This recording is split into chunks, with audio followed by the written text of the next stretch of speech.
Bueno, vamos a comenzar a compartir pantalla para explicar. Hoy vamos a analizar una clasificación de los títulos de crédito.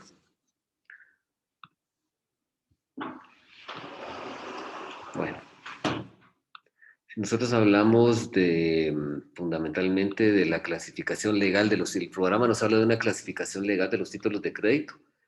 Dentro de la clasificación legal de los títulos de crédito, que también tenemos como formas de circulación, podemos hablar de los títulos nominativos a la orden y al portador.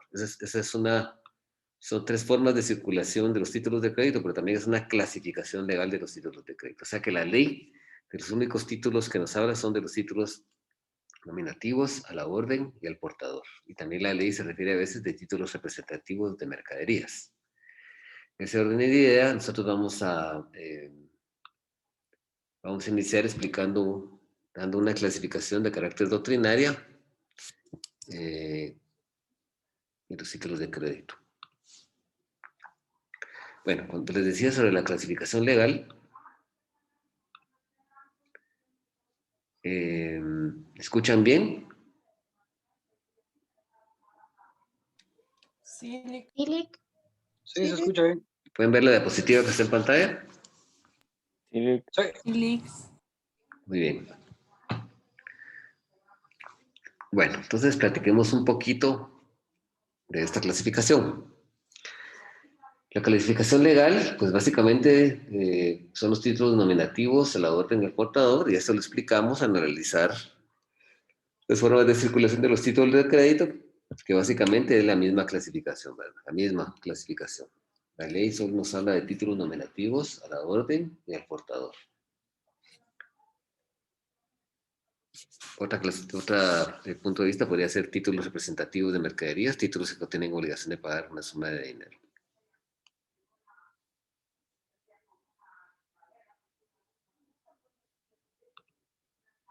Bueno, vamos a analizar una clasificación doctrinaria y dentro de esta clasificación doctrinaria vamos a establecer que están los títulos nominados o los títulos típicos. Bueno, los títulos nominados son aquellos que están regulados en la ley. Títulos nominados o típicos están regulados en la ley. Por eso se llaman títulos nominados o típicos porque están regulados específicamente en la ley. Y son la totalidad de los títulos de crédito que tenemos en Guatemala, todos los que están regulados. Estamos hablando del cheque, del pagaré, la letra de cambio, el vale, las obligaciones sociales o de debentures, el certificado de depósito, el bono de prenda, la carta de porte, conocimiento de embarque, etcétera. Los bonos bancarios, los certificados fiduciarios, es decir, todos los que están regulados en el derecho guatemalteco. Cuando establecemos que son títulos nominados o típicos, eso quiere decir que esos títulos cuentan con una regulación legal, están regulados en la ley. También tenemos los títulos innominados o atípicos, que esos han sido venidos creados por la costumbre, los usos, las prácticas reiteradas, y básicamente esos no son utilizados en el derecho guatemalteco. El derecho guatemalteco únicamente reconoce los títulos de crédito que están regulados específicamente en el Código de Comercio y las leyes ordinarias especiales, como la ley de bancos y grupos financieros, como la ley de almacenes generales de depósito, etcétera. Leyes especiales que regulan los títulos de crédito. Entonces, siendo una síntesis, los nominados o típicos son los que están regulados en la ley y los innominados atípicos no están regulados por la ley, sino que son creados por los usos, las costumbres, la práctica reiterada de ciertos usos comerciales, pero en Guatemala no se dan estos títulos.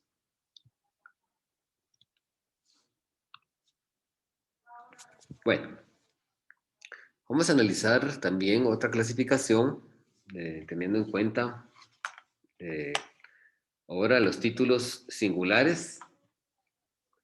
Son aquellos títulos que son creados aisladamente, es decir, solo nace la vida jurídica uno solo, no nacen en grupo. Y los títulos de crédito seriales son aquellos que son creados en serie. Cuando nacen a la vida, nacen varios a la vez, ¿sí?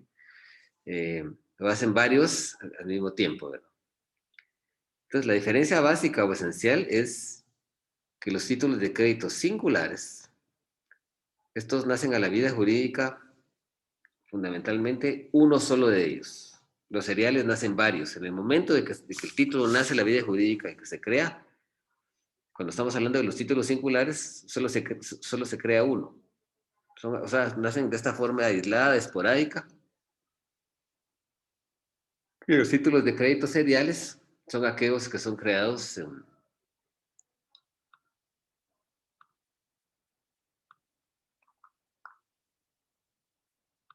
Los títulos de crédito seriales pues, son creados en grupo. Nacen a la vida jurídica en grupo. En grupo. ¿Sí? Entonces, el ejemplo de los singulares, que es el momento que cuando nacen los títulos de crédito, o sea, la diferencia entre los singulares y los seriales es cuántos títulos de crédito nacen en el momento de crearse. Y hay que buscar por la naturaleza de estos títulos. Los singulares, solo uno nace en la vida jurídica. ¿Qué ejemplo podemos poner de los singulares? Podemos poner el ejemplo del cheque, el pagaré, la letra de cambio, la factura cambiaria, el vale, que se me fue y no está. Cuando nace la vida jurídica solo se crea uno. ¿Sí? Cuando ustedes tienen una chequera, un formulario de cheques, no, ustedes no van a crear todos los cheques al mismo tiempo. ¿Sí? A favor de una misma persona, porque esa es la naturaleza de... Pueden crear varios cheques de varias personas. Cuando se crea el pagaré solo para datar una obligación cambiaria que contiene la promesa incondicional de pagar una suma de dinero, solo se crea uno. Solo se crea un pagaré. Cuando se crea la letra de cambio, se crea solo uno.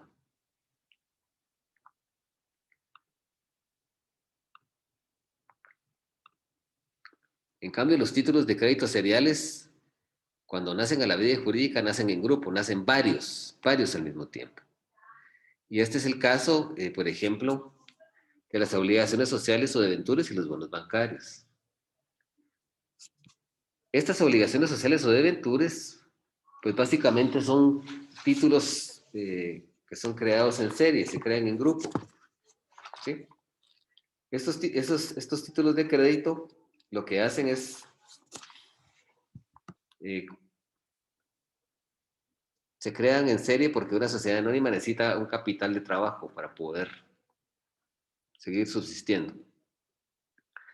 Entonces la sociedad emisora se une con sus socios en el seno de una asamblea general y ahí ellos, los socios, deciden crear estos títulos y van a crear varios. Y puede ser de varias series, ¿verdad? Pueden crear una serie de 100, otra serie siguiente de 100, unas 3 series de 100 quetzales, por ejemplo, a un valor de unos 5,000 quetzales cada título, a un valor de 1,000 quetzales cada título, de 100 quetzales, es decir, necesita capitalizarse la sociedad. Si nosotros analizamos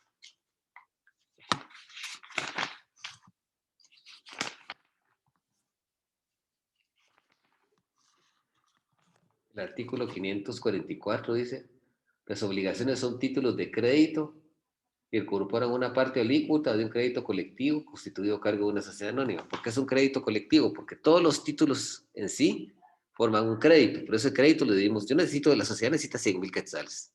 Bueno, entonces voy a crear 100 títulos de crédito de 1,000 quetzales cada uno.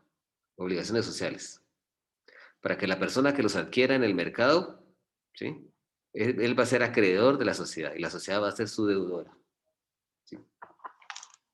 Dice, las obligaciones son títulos de crédito que incorporan una parte alícuota de un crédito colectivo constituido a cargo de una sociedad anónima. Serán considerados bienes muebles, aun cuando estén garantizados con derechos reales sobre inmuebles. Ustedes pueden garantizar con derechos. Esto es algo muy importante.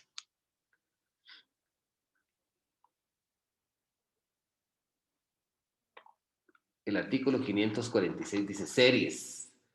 Las obligaciones podrán crearse en series diferentes, pero entre cada serie conferirán a sus tenedores iguales derechos. El acto de la creación que contraría este precepto será nulo y cualquier tenedor podrá demandar su declaración de nulidad. Los bonos bancarios sucede lo mismo. También ahí hay un crédito colectivo en favor de una sociedad anónima, pero es una sociedad anónima bancaria, que la sociedad anónima necesita ese dinero, captarlo como capital de trabajo para poder dar créditos con eso. ¿Sí? Ya habíamos explicado la intermediación financiera, su oportunidad. Entonces, estos títulos, estos bonos bancarios sirven para tener... Acuérdate que la intermediación financiera Es aquel acto por medio del cual los bancos captan dinero del público para colocarlo a través de créditos, a través de sus distintos clientes que le solicitan créditos. ¿Cómo van a captar ese dinero los bancos? Con los depósitos de cuenta de cheques o de monetarios que nosotros tenemos, con las cuentas de ahorro que nosotros tenemos en los bancos, con las cuentas de depósito de plazo fijo, pero también con los bonos bancarios. Captan dinero a través del público. Entonces, cuando van a crear esos bonos, se van a crear varios a la vez. No se va a quedar solo uno, se crean varios. ¿Sí? Y aquí sucede lo mismo. El banco necesita dinero para poderlo colocar al público. Entonces crean varios bonos bancarios, se crean en serie, porque se crean varios a la vez. Y una vez creada una serie, se puede colocar la siguiente serie, se pueden crear varias series de varios importes o valores, ¿verdad? Ese es el objetivo específico. ¿Alguien tendrá alguna duda de esto para que la platiquemos de una vez?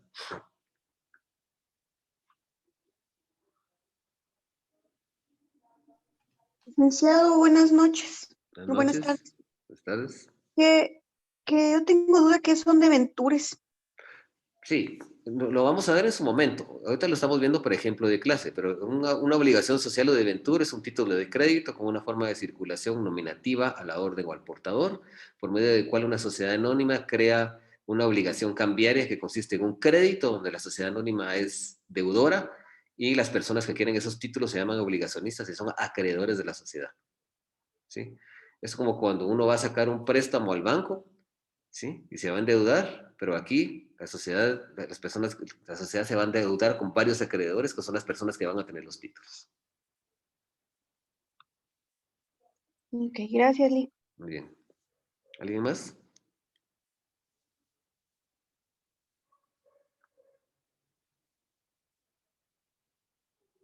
Entonces creo que debe quedarnos en este momento ya bien claro que los títulos singulares, cuando nacen a la vida jurídica, se crea solo un título de crédito.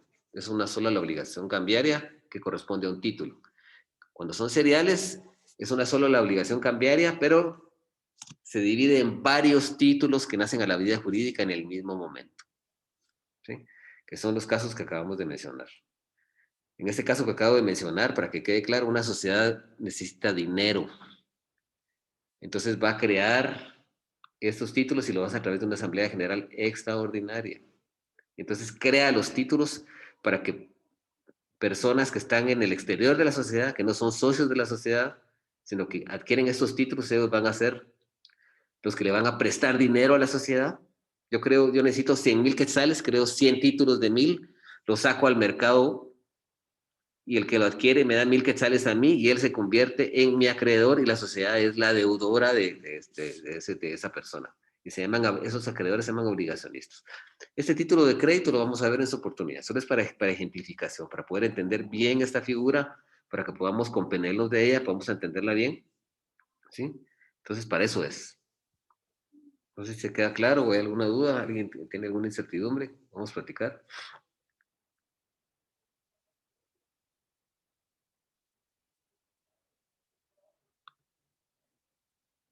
Muy bien. Bueno, tenemos los títulos de crédito principales, que son aquellos que se perfeccionan y surten efectos por sí solos. Es decir, no necesitan de otro título de crédito para poder perfeccionarse, ¿verdad? No necesitan de otro título de crédito para hacer valer alguna obligación accesoria que ellos tengan, ¿verdad? En este caso podemos hablar del cheque, del pagaré, del vale, la factura cambiaria. Son títulos de crédito que no necesitan de otro título de crédito accesorio para hacerse para poder existir o cobrar efectos jurídicos. En cambio, los títulos accesorios, eh, los títulos accesorios sí necesitan de otro título o documento para poder surtir efectos jurídicos, ¿verdad?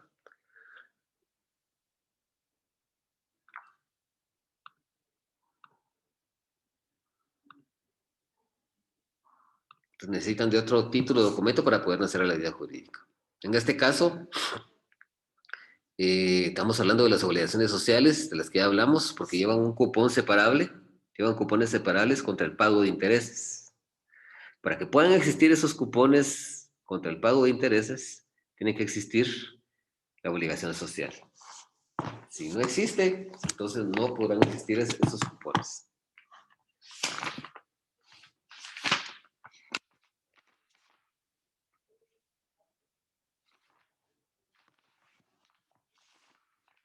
También tenemos el bono de prenda, que lo que hace el bono de prenda es que tiene que incorpora un derecho prendario sobre mercaderías que se encuentran depositadas en un almacén general de depósito. Entonces, para que el bono de prenda pueda nacer a la vida jurídica, tiene que haber, en primer lugar, un certificado de depósito, que ya lo hemos tocado de forma muy general, ¿no?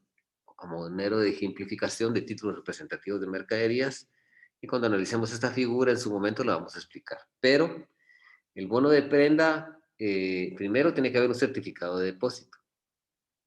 El certificado de depósito es un título de crédito que es representativo de mercaderías, cuyo titular con eso acredita, demuestra que una mercadería, bien, objeto o cosa se encuentra siendo objeto de un contrato de depósito y que está siendo almacenado por una sociedad anónima especial que se llama Almacén General de Depósitos. Si la persona quiere reclamar la cosa depositada, tendrá que exhibir el título y reclamarla por medio de él, y desea enajenarla o transmitirla, pues solo endosa el título.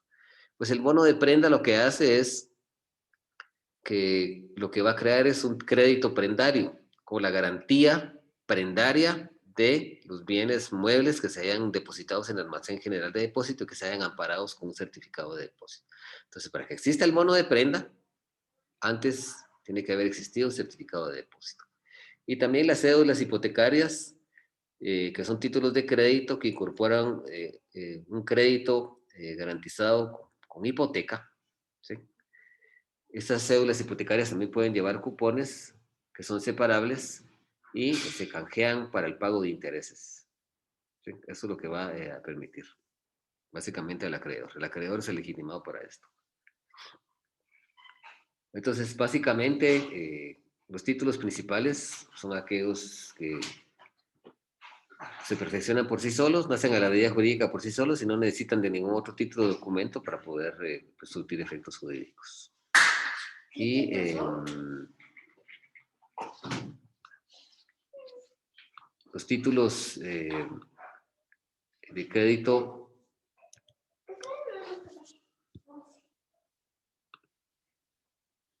accesorios, ¿verdad?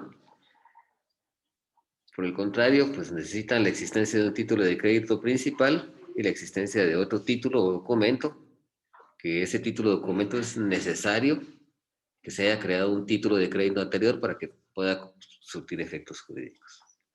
Entonces, si alguien tiene alguna pregunta.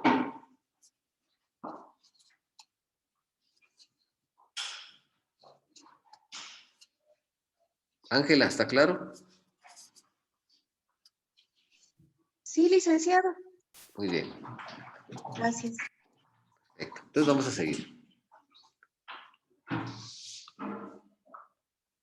Bueno, tenemos los títulos abstractos y los títulos causales.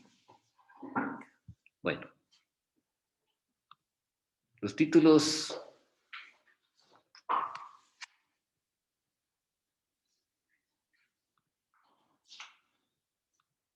abstractos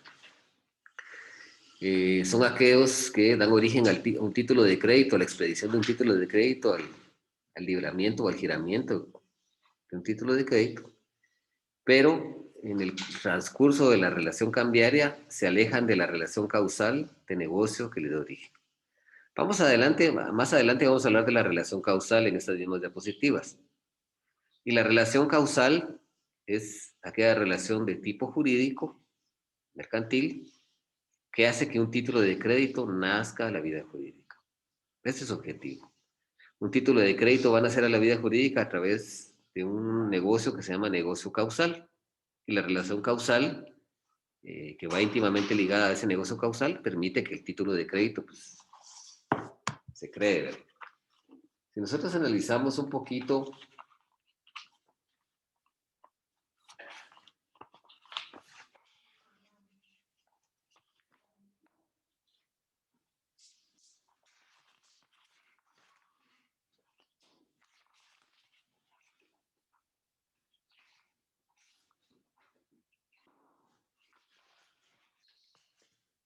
El artículo 408 dice la emisión o transmisión de un título de crédito no producirá salvo pacto expreso de la extinción de la relación que da lugar al mismo. Entonces, ¿cómo puedo explicar yo la relación causal? Más adelante está definida. Si quieren, busquemos por aquí. Vamos a ver, para que la veamos de una vez. Lick, buenas noches. Buenas noches. Con una consulta. Fíjese de que yo encontré un contenido con respecto a la clasificación legal de los títulos de crédito. Y dentro de los títulos nominativos, menciona que son los títulos los cuales son creados a favor de persona determinada, cuyo nombre se consigna tanto en el propio texto del documento, en texto del documento como en el registro del creador. Son transmisibles mediante endoso e inscripción en el registro. Muy bien. Ningún acto u operación referente a esta clase de títulos surtirá efecto contra el creador o contra terceros, si no se inscribe en el título o en el registro. ¿Usted vino a clases ayer? Disculpe. ¿Usted asistió a clases ayer, no? No, ayer no. Pero fíjese que ayer hablamos de ese tema. Ayer hablamos de ese tema, lo explicamos al principio de clase de hoy. Establecimos ya en su momento que los títulos nominativos, como usted lo dice, son títulos que están creados a favor de una persona determinada, ¿verdad? Cuyo nombre obra en el propio título de que se trate y en un registro que el creador lleva ordenadamente. Sí, cualquier cambio de los títulos, cualquier cambio en el título o cualquier afectación tendrá que hacerse sobre el título propio en el registro y se van a transmitir a través de un endoso y el cambio de titular en el registro respectivo, ¿verdad? Pero eso fue un tema que tocamos ayer hasta la saciedad, lo explicamos ayer, ¿verdad? Lo explicamos en la clase anterior del jueves, lo vimos doctrinariamente y el día de ayer pues analizamos, lo vimos en la ley, ¿verdad? Y su fundamento legal, sí, según lo discutimos ayer, está en el artículo 415. Sí, exacto. Yo no había logrado, por algunas situaciones no había podido entrar a clase, pero yo tengo este contenido, entonces ahorita que usted estaba explicando al respecto me puse a buscar, entonces por eso me llamó la atención para... Pues mire, qué bueno que tenga la capacidad usted de ser autodidacta, ¿verdad? Realmente es importante que ustedes, como les dije al principio del curso, pues busquen bibliografía, por favor cierren sus micrófonos, busquen bibliografía y puedan utilizarla, ¿verdad? La guía programática tiene varios libros que ustedes pueden utilizar, como el libro de René Arturo Villegas Lara, como el libro del doctor Edmundo Vázquez Martínez, es decir, el libro del doctor Cervantes Ahumada, que es mexicano. Hay muchos libros, los felicito por ser autodidactas. Creo que es sano, que es fundamental que ustedes vayan también por su cuenta desarrollando estos temas, ¿verdad? Me parece muy bien. ¿Alguna otra duda? No, únicamente, gracias. Perfecto, muy amable. Entonces, vamos a hablar un poco... ¿Sí? Los documentos que se extienden dentro de comunidades o que extienden los COCODES siempre van a entrar entre los típicos. Fíjese que según lo analizamos ayer, no. Ayer establecimos qué tipo de documentos son los que son aplicables el libro 3 de los títulos de crédito. Y básicamente son los títulos de crédito que regula expresamente el Código de Comercio y los que están regulados en algunas leyes ordinarias, ¿verdad? Como la ley de bancos y grupos financieros, como también la ley de almacenes generales de depósito, ¿sí? O sea, solo esos documentos no entran. O sea, eso lo explicamos ayer también, lo vimos ayer. Sí. Pero siempre poseen valor para algún caso mercantil o algún caso penal. No tienen ningún valor mercantil. Podrán tener algún valor de cualquier otro, de cualquier crédito, pero ante el derecho mercantil, ante el derecho comercial, ante la teoría general de títulos de crédito, no les podemos aplicar esas disposiciones. No los podemos, o sea, son títulos o documentos. Si quiere, retomemos. Usted vino a clases ayer, ¿no? Sí, licenciado. Analicemos el artículo. A ver.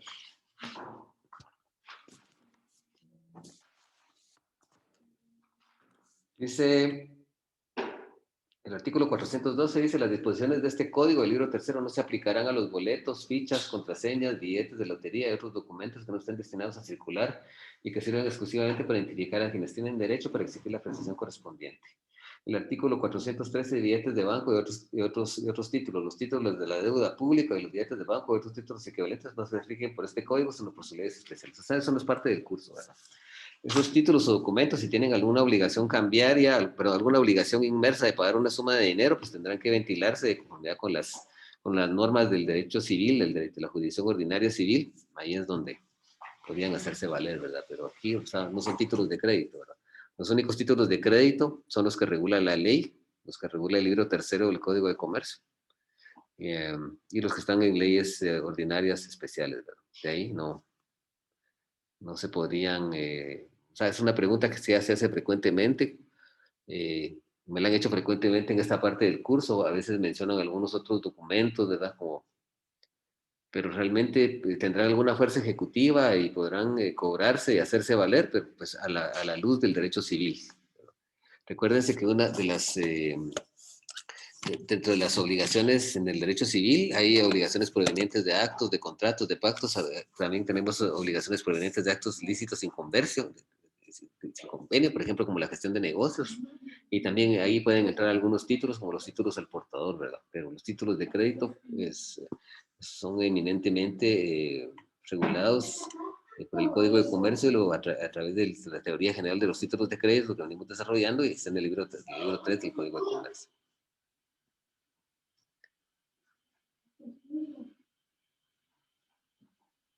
¿Alguna otra duda?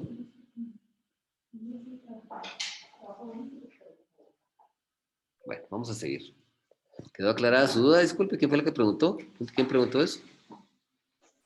Fui yo, licenciado. Sí, gracias. Sí, Ángela. ya quedó clara. Ángela. Sí, sí. ¿Qué documentos son los que usted decía que cree que podían tener la calidad de títulos de crédito? Póngame un ejemplo. Pues en algunas ocasiones ellos mismos realizan, según los libros que llevan de los integrantes de la comunidad, pagos, no sé, por tierras o algún tipo de documento así. Entonces yo tenía la duda si siempre tenían valor al Sí llevar tienen algún valor. caso. Tienen valor, pero el valor se lo tenemos que dar de conformidad con el derecho consuetudinario. La Constitución Política de la República establece, reconoce las formas de tenencia de tierra de ese tipo de comunidades, ¿verdad? Entonces, todo ese tipo de documentos son totalmente válidos dentro de conformidad con el fuero del derecho, de ese derecho indígena, de ese derecho que es reconocido por la Constitución Política de la República de Guatemala.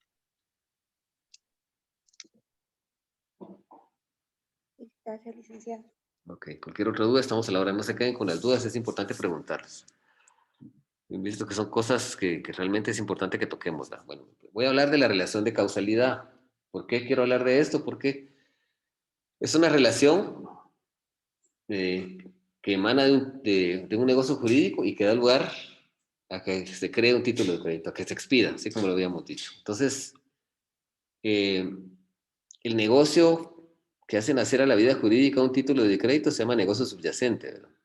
Es el que genera la expedición de ese título de crédito, su posterior giramento, y algunas veces va unido al título y otras veces pues se separa en el tráfico cambiario, ¿verdad? Entonces, regresando a dónde estábamos, los títulos de crédito a través de la relación causal hacen que el título nazca a la vida jurídica. Por ejemplo, celebramos nosotros un contrato de compraventa donde nosotros compramos un vehículo, ¿verdad? O un contrato de compraventa donde compramos una casa, pues lo vamos a pagar con un cheque. Entonces, ¿cuál es el negocio causal ahí? La relación causal se va a ver originado por un contrato de compraventa, ¿sí? Por un contrato de compraventa. En el caso, por ejemplo, de la factura cambiaria de la cual nos había hablado el licenciado Jorge, lo que hacen hacer a la vida jurídica que se gire una factura cambiaria es la existencia de una compraventa de mercaderías real o simbólicamente celebrada, ¿verdad? Por ejemplo, nosotros vamos a un almacén de línea blanca y, por ejemplo, compramos una estufa y no la podemos pagar al contado. Le firmamos, pagamos, por ejemplo, la estufa puede costar unos 6,000 quetzales, nosotros pagamos 2,000 quetzales de enganche y por los 4,000 quetzales restantes le firmamos una factura cambiaria a la entidad mercantil que nos ha vendido ese bien, ¿verdad? Entonces, de esa cuenta, los títulos abstractos son aquellos que en el curso de la relación cambiaria, ¿verdad? En el curso de la relación cambiaria, pues lo que provocan es que esa relación causal que le dio origen al título de crédito, pues ellos se alejan de esa relación causal. ¿Sí? Bueno, como por ejemplo ese caso, una persona puede venir y le puede comprar un vehículo a alguien, le gira un cheque, alguien me quiere comprar un vehículo mío, se lo vendo, me gira un cheque, y yo después con ese mismo cheque mañana pues quiero comprar otro carro, entonces se lo endoso a la otra persona, entonces ahí ya, o quiero comprar por ejemplo un quintal de material de cemento para poder utilizarlo en la construcción de una casa, entonces le endoso el título a la ferretería, y entonces el negocio causal, la relación causal que dio origen a ese negocio, que fue la compraventa de un vehículo, pues ya se desligó de él, ¿verdad? Entonces, esos títulos abstractos son aquellos que se desligan de esa relación causal, de ese negocio subyacente que les ha dado origen a su nacimiento. Pero tenemos otros que son títulos de crédito causales, ¿verdad? Esos títulos de crédito causales permanecen siempre ligados, permanecen siempre unidos a la relación causal, a ese negocio causal que les ha dado origen. Por ejemplo, hablamos del certificado de depósito. El certificado de depósito, lo que origina el certificado de depósito es un contrato de depósito mercantil entre un almacén general de depósito de un particular. Y siempre va a estar, mientras la mercadería se encuentre en custodia del almacén, siempre va a existir ese contrato de depósito. No obstante que esa persona quiera transferir la propiedad de esa bien o mercadería que se encuentra depositado y endosa el título, entonces transmite la propiedad. También tenemos el caso del bono de prenda, que lo habíamos explicado, que para que él exista tiene que existir un certificado de depósito. Entonces va a ir siempre unido a este título y siempre unido a la relación causal que originó el anterior, que es el certificado de depósito, y básicamente también el bono de prenda lo que hace es que constituye un gravamen prendario, o sea, un crédito prendario sobre las mercaderías que se encuentran depositadas. Entonces, siempre va a estar unido a él. No se va a desligar en el tráfico comercial el bono de prenda de ese crédito de naturaleza prendaria, ¿verdad? Con el que se van a gravar las mercaderías que se encuentran depositadas en un almacén general. Entonces, también nosotros tenemos la carta de porte o conocimiento de embarque, que ese título de crédito da origen a su nacimiento y su derecho literal autónomo o relación causal es negocio causal, negocio subyacente, negocio jurídico unilateral de voluntad, y la declaración unilateral de voluntad que va ahí inmerso es un contrato de transporte, ¿sí? Transporte aéreo, marítimo o terrestre. Siempre va a estar ligado, media vez se reclamen las mercaderías, tanto en el caso anterior como ese se entreguen, ahí se terminó el título, pero mientras las mercaderías se encuentren depositadas, mientras las mercaderías se encuentren en viaje, siempre va a existir conocimiento de embarca o la carta de porte, porque lo que le da origen es ese contrato de transporte de mercaderías o cosas. La factura cambiaria también,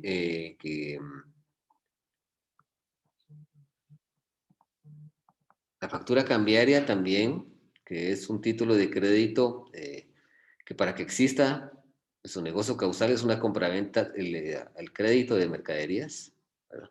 Y siempre va a ir íntimamente ligado a este título, ¿verdad? Se puede endosar a otra persona, pero la persona que tenga la legitimación para cobrar el importe de la letra siempre va a ir ligado a que está la existencia de una compraventa de mercaderías al crédito. ¿Sí? La cédula hipotecaria, que lo que incorpora es un crédito garantizado con un inmueble, o sea, con hipoteca, ¿verdad? Entonces siempre va a ir unida a ese negocio de crédito de carácter hipotecario. ¿Sí? Entonces, fundamentalmente, los títulos de crédito abstractos, ellos van a estar íntimamente ligados, ellos se van a desligar de la relación causal, de ese negocio jurídico subyacente que da origen a que nazcan a la vida jurídica. Y los títulos causales, ellos permanecen ligados, ¿sí?, a ese negocio jurídico de carácter subyacente o relación causal que ha permitido que nazcan a la vida jurídica. No sé si alguien tiene alguna duda. Licenciado, buenas noches. Buenas noches. Solo con una pregunta en los abstractos. Pongamos el ejemplo, un cheque que está girado al portador. Yo lo voy a endosar, pero ya no lo cobré y se lo puedo dar a otra persona y ella lo puede endosar y cobrar a esa persona, o desde el momento que yo lo endoso termina como la relación. Lo puede endosar a otra persona y ese se lo puede endosar a otra y esa otra y eso no va a terminar nunca. Puede endosarlo cuantas veces que lo puedan hacer. Lo pueden endosar. Pues, y con otra en las causales podríamos decir como las entidades de las del gobierno cuando todavía no tienen aprobado el presupuesto, podrían ellos adquirir determinado bien por medio de una factura cambiaria y al momento de que ya esté habilitado el presupuesto, ahí ya se puede culminar con el... Muy bien, excelente ejemplo, muy bien. Podría ser así, se puede dar. Puede darse. Gracias. ¿Alguna otra duda, jóvenes?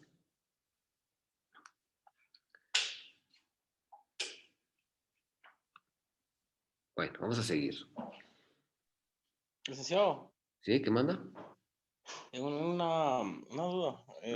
Si el cheque está al portador y digamos que 2 personas lo endosaron y la tercera lo pierde, y otra persona que lo encuentra lo endosa, lo cobra, la obligación se me fue la palabra. La obligación del que creó el cheque termina, ¿verdad, licenciado? No.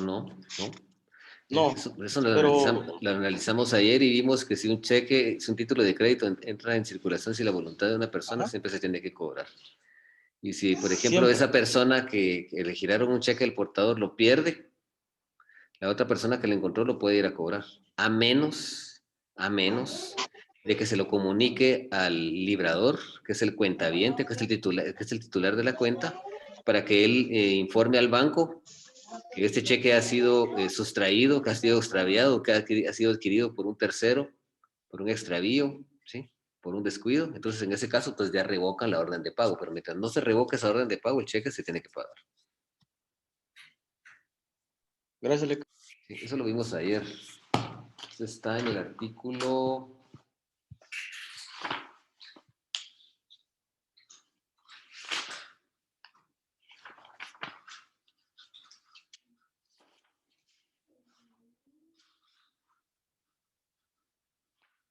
El artículo 393 dice: el signatario de un título de crédito queda obligado, aunque en el título haya entrado en circulación contra su voluntad.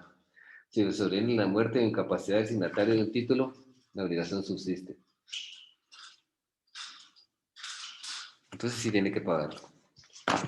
Y a menos que, como le dije, se pueda dar ese aviso. Dice el artículo 507. La revocación de la orden contenida en el cheque solo tiene efecto después del transcurso del plazo legal para su presentación. El plazo de presentación del cheque es de 15 días. Después de esos 15 días puedo revocar sin expresar ninguna causal, pero antes de esos 15 días tengo que invocar causal, y sería como lo dice aquí. La revocación en tal caso no necesita expresar causa. Dice: antes del vencimiento del plazo legal para la presentación del cheque, el librador o el tenedor pueden revocar la orden de pago alegando como causa únicamente el extravío, la sustracción del cheque o la adquisición de este por un tercero a consecuencia de un acto ilícito. En ese caso se puede revocar la orden del cheque. La orden de pago que tenía en el cheque, entonces ya no surte efectos jurídicos. Gracias. Ok. ¿Alguna otra duda? Sigamos. Vamos a hablar ahora de los títulos especulativos y los títulos de inversión. Los títulos especulativos son aquellos, el beneficiario de estos títulos va a obtener una pérdida o una ganancia, pero no tiene certeza de obtener una pérdida o una ganancia, ¿sí? Va a depender de la fluctuación de la actividad bursátil, va a depender de la fluctuación del mercado, ¿verdad? En ese momento básicamente de los únicos que podemos hablar aquí son de las acciones.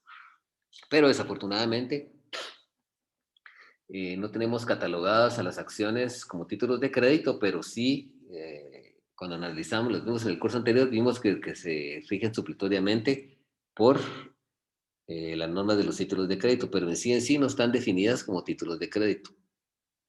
Entonces, en otros países sí están regulados como títulos de crédito, pero los únicos títulos que tienen objeto la especulación podrían ser las acciones de sociedad, también algunos valores, como por ejemplo las obligaciones sociales, y ese valor que tienen en el mercado se puede ir a pique, pero eso depende de los fracasos que puedan haber en una sociedad o los sucesos que puedan haber en una sociedad, como por ejemplo una guerra o esta pandemia, o por ejemplo algún terremoto o alguna catástrofe, eso puede menguar, ¿verdad? Y los títulos de inversión son aquellos básicamente que otorgan al beneficiario pues una ganancia, un rédito, una renta, una utilidad, por ejemplo, los debentures, los bonos bancarios y los certificados fiduciarios, que lo que el sujeto que adquiere el título va a ser una inversión. El que va a prestarle dinero a una sociedad para que la sociedad pueda trabajar y le dan que es un acreedor de la sociedad, hace una inversión. Igual sucede en los bonos bancarios y en los certificados fiduciarios.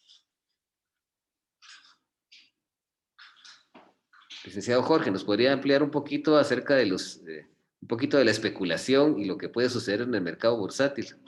La vez pasada usted nos habló de eso en el curso anterior. Sí, Lick, buenas noches a todos, buenas noches, Lick.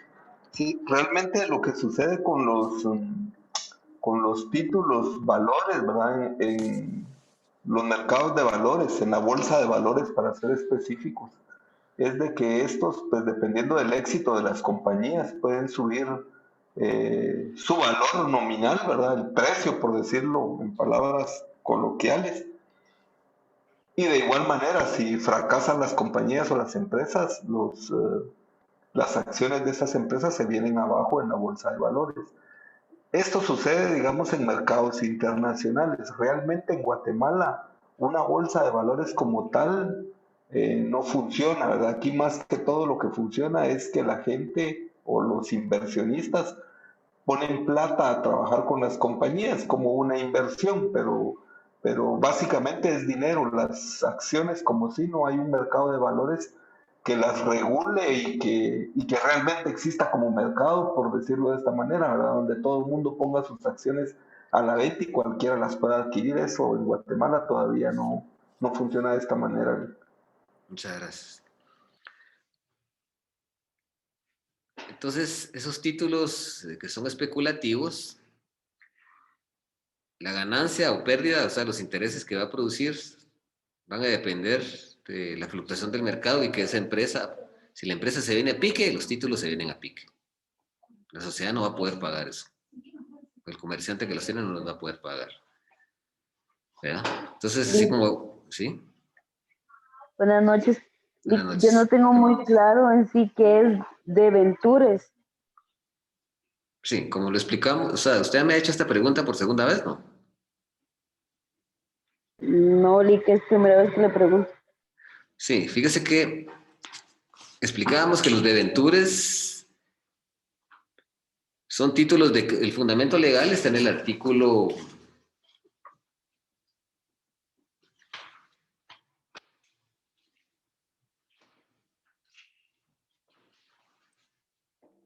'Usted acaba de conectarse ahorita, ¿no? No, Lick, es que he tenido problemas con mi internet y se sale y ahí sí, tengo pues, que volver a bueno. entrar como 3 veces y he estado así. Pues mira, los debentures, su definición legal está en el artículo 544. Y los debentures o obligaciones sociales son títulos de crédito que lo que van a incorporar es un crédito colectivo. Una sociedad, por favor, una sociedad necesita capital de trabajo. Entonces va a crear, una sociedad, por ejemplo, necesita 100,000 quetzales para poder salir a flote, porque su capital y sus reservas ya no son suficientes para que la sociedad pueda seguir operando. Entonces crean estos títulos para agenciarse de dinero, de capital. La sociedad es una sociedad emisora. y va a crear esos títulos para que potenciales personas adquieran esos títulos en el mercado, que son potenciales acreedores. ¿Sí? Si la sociedad, por ejemplo, necesita 100,000 quetzales, puede que crear 100 títulos de 1,000, los saca al mercado y las personas que adquieren esos títulos son acreedores de la sociedad. Y la sociedad es deudora de ellos. Cuando ellos aportan ese dinero a la sociedad puede salir a flote y puede seguir trabajando, y después de un plazo determinado que establece el propio título, devuelve el dinero a estos obligacionistas que son los acreedores de la sociedad, y también, lógicamente, que les va a devolver un porcentaje de interés. Pero esos títulos de crédito los vamos a ver en el futuro. Ahorita solo lo estamos viendo para efectos de poder explicar esta clasificación legal que estamos haciendo. No sé si ha quedado disipada su duda ahí o necesita que expliquemos un poquito más. Muchas gracias, Lick. Sí, ahí está bien. Ok, perfecto. Bueno, los títulos públicos son los que son creados por el Estado, como los bonos del Tesoro, y estos no se van a regular por el Código, sino por una ley especial. De conformidad con el Código de Comercio, no son títulos como tales, por favor.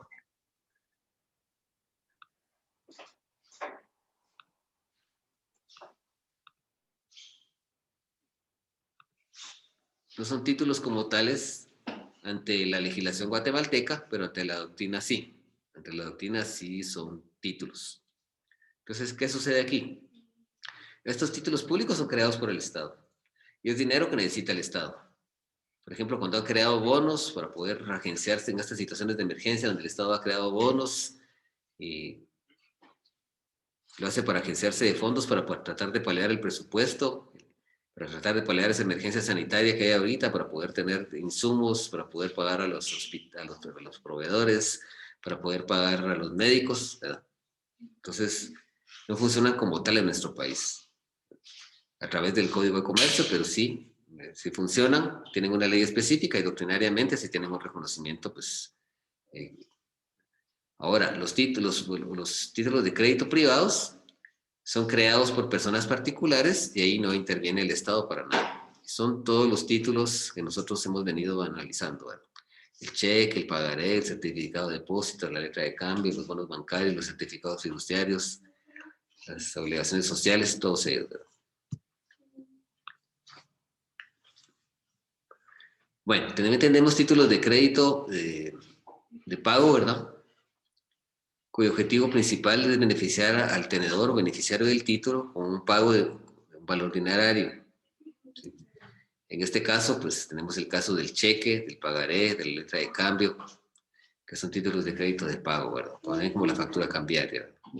Sus obligaciones sociales también. Y también títulos de crédito de representación. Que estos títulos de crédito, lo que fundamentalmente es que el titular, el beneficiario de estos títulos, puede intervenir en el funcionamiento y la integración de un ente colectivo. En este caso son las acciones de sociedad.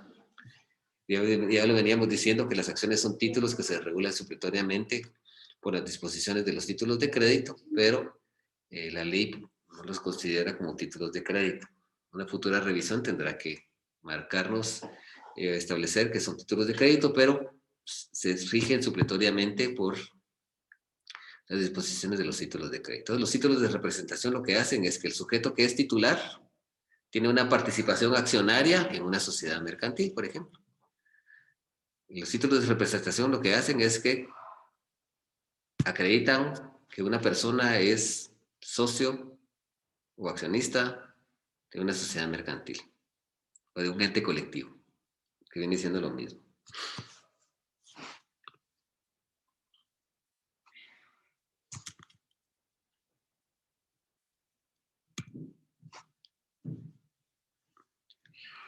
Y los títulos representativos son aquellos cuyo derecho literal autónomo consiste en una mercadería o bien, ¿verdad? Que está ligada a través de ese título de crédito por una relación causal, que la persona que es titular de esos títulos de crédito es el titular o propietario de un bien, de una cosa o mercadería. En estos títulos representativos o representativos de mercadería, tenemos el certificado de depósito, que la persona que es titular acredita o demuestra que con ese título de crédito existe un contrato de depósito celebrado entre él y un almacén general de depósito, y que este almacén general de depósito pues tiene en su poder custodiada o resguardada en depósito un bien, mercadería o cosa. O el bono de prenda, ¿verdad? El cual le habíamos tocado en su oportunidad, que es un título de crédito, que lo que incorpora es un crédito prendario, ¿verdad? Es un título también representativo de mercaderías. La carta de puerto de conocimiento de embarque, porque esa carta de puerto de conocimiento de embarque, su negocio subyacente o relación causal, es un contrato de transporte de mercaderías por la vía terrestre o aérea, es una carta de porte, y el conocimiento de embarque es un contrato de transporte marítimo. Entonces esa mercadería se encuentra viajando en un medio de transporte y su titular, por medio de ese título que representa esa mercadería, puede enajenar la mercadería sin tenerla físicamente, solo endosando el título. Entonces, básicamente esos son los títulos representativos. Esto bien, queríamos hablar de la relación causal, pues básicamente es la relación de la que emana un título de crédito, que da origen a la expedición o giramiento del título de crédito, que era la que habíamos analizado en el artículo 408. ¿Verdad? Y,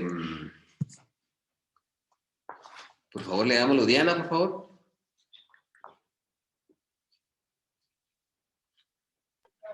Vaya, Lick, ahorita se lo doy. 408. Diana Kimberly, es usted, ¿verdad? Sí, Lick. Léalo, por favor. 408, relación causal. Uh-huh. La emisión o transmisión de un título de crédito no producirá, salvo pacto expreso, extinción de la relación que dio lugar a tal emisión o transmisión. La acción causal podrá ejercitarse restituyendo el título al demandado y no procederá sino con el caso de que el actor haya ejecutado los actos necesarios para que el demandado pueda ejercitar las acciones que pudieran corresponderle en virtud del título. Bueno, la relación causal es ese negocio causal o negocio subyacente que permite que un título de crédito se gire, que hace que un título de crédito nazca la vida jurídica. Eso de la acción causal lo vamos a analizar en el futuro, no le pongamos mucho sentimiento ahorita, pero la acción causal fundamentalmente es que cuando nosotros ejercemos una acción de naturaleza cambiaria para cobrar el título de crédito y nosotros no queremos ejercer esa acción cambiaria, entonces devolvemos el título a su propietario y vamos nosotros al contrato específico y buscamos en la ley una disposición legal que nos permita que nos devuelvan el dinero. Por ejemplo, si yo le compro a alguien, le giro un cheque y ese cheque no tiene fondos o no lo puede cambiar, me puede devolver el cheque a mí, puede ver los pactos de rescisión de compra-venta y obligarme a pagar por otros medios coactivos distintos de la acción cambiaria. Esa sería la relación causal, pero eso la vamos a analizar en su momento. Por ahora quedémonos con que la relación causal es aquella que emana de un negocio causal, de un negocio que se llama negocio subyacente. Ese negocio subyacente lo que hace es que al nacer a la vida jurídica da origen a la expedición de un título de crédito. El caso que ponía yo quiero comprar una casa, yo quiero un cheque. ¿Cuál es el negocio causal o negocio subyacente? ¿Cuál es la relación causal? Un contrato de compra-venta. Hablábamos del certificado de depósito, en donde, ¿cuál es el negocio subyacente ahí? Es un contrato de depósito mercantil entre una persona y un almacén general de depósito.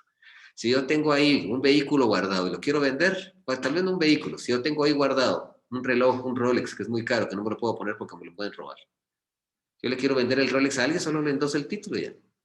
Pero la relación causal es aquella que nace a la vida jurídica, que hace permitir nacer a la vida jurídica el título de crédito. Y también se conoce como negocio subyacente. Y el negocio subyacente o causal, ¿sí? Es aquel negocio jurídico, entiéndase una compra-venta, entiéndase un contrato de arrendamiento, entiéndase una donación, entiéndase un contrato de mutuo, ¿sí? Cualquier tipo de contrato que hace que el título de crédito, cualquier transacción, cualquier negocio civil o comercial, que permite que se expida el título de crédito y hace nacer a la vida jurídico del título de crédito. Como lo habíamos explicado, algunas veces permanece ligado al título, en el caso de los títulos causales, y otras veces se desliga, en el caso de los títulos abstractos. Y aquí tenemos varios ejemplos: el certificado de depósito, carta de porte, conocimiento de embarque, factura cambiaria, bonos bancarios y obligaciones sociales.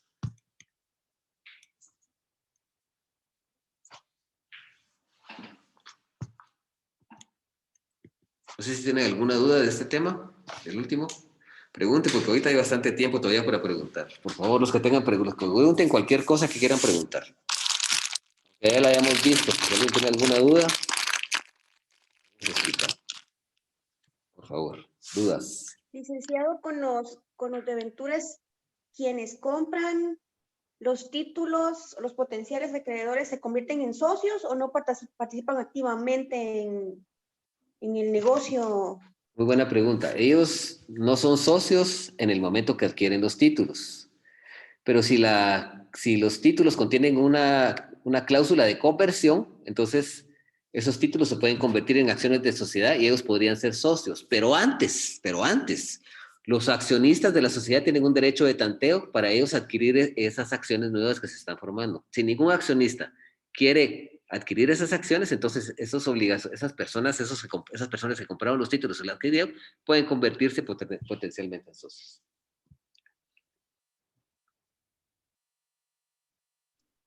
Pero eso es antes de que compren los títulos. No, después ya cuando los van a O pagar. sea, se los compran a los acreedores. Eso está en el artículo 579. Dice, podrán crearse obligaciones que confieran a sus tenedores el derecho de convertirlas en acciones de sociedad. Y el artículo 580 dice, los títulos de obligaciones convertibles, además de los requisitos de los generales, deberán contener e indicarán el plazo durante el cual puede ejercitar el derecho de conversión y las bases para la misma. Ellos tienen que haber comprado el título primero y después cuando lo van a pagar, entonces hay un plazo o periodo de conversión donde ellos pueden escoger entre cobrar lo que les dieron o dejar esos fondos ahí y pasar a ser accionista de la sociedad. Siempre agotando el derecho de tanteo de los accionistas que existen en la sociedad. Ok, gracias, Lic. Bien, ¿alguien más? Licenciado, usted comentaba el caso de lo del reloj, el Rolex, ¿verdad? Si yo no tengo, ¿qué le digo? La factura de ese bien, siempre se puede hacer lo que estaba mencionando de la representación, o que naciera como una, ¿cómo le dijera? Como con una carta de poder o algo así. De que yo se lo voy Es a dar una a la carta de persona. porte, no es una carta de poder, es una carta de la carta de porte es un título de crédito que contiene un contrato de transporte. O sea, la mercadería está transportada. Usted quiere mandar de aquí para Guatemala una computadora. Entonces, exige que le den una carta de porte. Aquí no le dan carta de porte, lo que le dan es un comprobante. Pero si se exige que le entreguen una carta de porte, esa mercadería se encuentra viajando de un lugar a otro. Ahí no necesita usted acreditar la propiedad para nada. En el caso del certificado de depósito, tampoco. Usted llega y dice, bueno, tengo este reloj lujoso, yo no puedo tenerlo en mi casa ni cargarlo porque me pueden, yo vivo en la zona 18, en un barrio marginal, me lo pueden robar, a mí yo era chofer de una persona, me lo regalaron, entonces me pueden matar, me pueden arrancar la mano por un reloj que vale $100,000. Entonces yo lo quiero dejar aquí depositado en el banco. Entonces, Sí, pues. no es un banco, sino que es un almacén general de depósito. Entonces, el almacén general de depósito le expide un título a usted que se llama certificado de depósito. Y con ese certificado de depósito, usted, si lo quiere vender, si tiene algún comprador, pues entonces endosa el título y ya lo vendió. Básicamente así. Gracias. En el momento que usted lo quiera sacar, usted mismo va y lo saca por medio del título. Sí, pues. Gracias, licenciado. Okay. Deberíamos ponerle ojo nosotros, más que todo, en la clasificación, el significado de cada clasificación. Va a ser muy difícil que les vaya a preguntar ejemplos, porque a estas alturas no hemos visto nosotros títulos de crédito en concreto hasta el día de la otra semana, que ya comencemos a ver algunas figuras concretas, pero por el momento hemos puesto a manera de ejemplo. Lo que me interesa es que ustedes sepan que es un título especulativo, que es un título de inversión, que es un título nominado, innominado, todo ese tipo de cosas. Eso es lo que interesa. Lo que interesa es eso. Ya los títulos no los voy a preguntar porque no los conocemos. Solo los hemos mencionado para ejemplos, para que ustedes puedan conocer esta clasificación. Cuando ustedes ya hayan culminado el curso, entonces si estén en su privado, pues ya van a tener la capacidad de saber esa clasificación y saber ejemplos concretos. Hoy lo hemos hecho para ejemplos de ilustración. No pretendo que ustedes en el examen me mencionen ejemplos concretos. Simple y sencillamente vamos a preguntar en términos generales esta clasificación. ¿Alguna otra duda?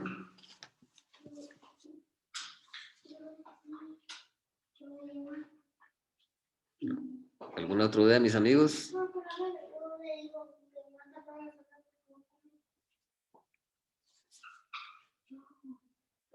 Bueno, entonces por ahora no hay ninguna duda, ¿verdad?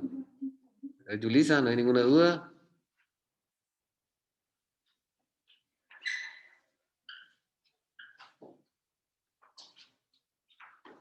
Beckley, ¿no hay ninguna duda? Buenas noches, Lick. No, todo bien, De momento, gracias. todo bien, gracias. ¿Rocío? ¿Sí? Todo bien, gracias. Ok, entonces nos vamos a quedar por aquí. Vamos a cerrar la sesión por ahora. Por el momento así ha sido todo. Que tengan una bendecida noche. Ya les haré llegar el material siguiente y espero subir la clase hoy a donde corresponde. Así que tengan una feliz noche y que estén bendecidos. Gracias, Lick. Buenas Gracias. noches. Que le bendiga. Gracias, Lick. Feliz noche. Buenas Buenas noches noches, a Lick. todos. Bendiciones.